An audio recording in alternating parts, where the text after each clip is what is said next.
ទេសភាពគិរីរំពេលល្ងាចនៅកន្លែងអាហារដ្ឋាន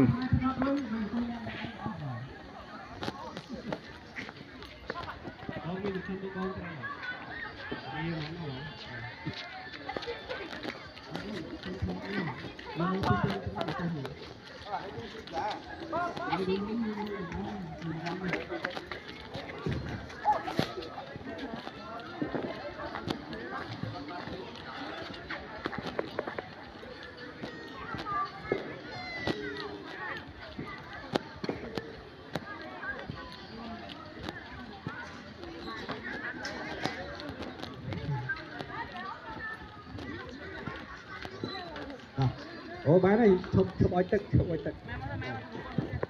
សុតបល័យគិរីរំទៅមិនរួចនេះដល់គេបងអំបិលខ្លួន3ជុំអំបិលបាទ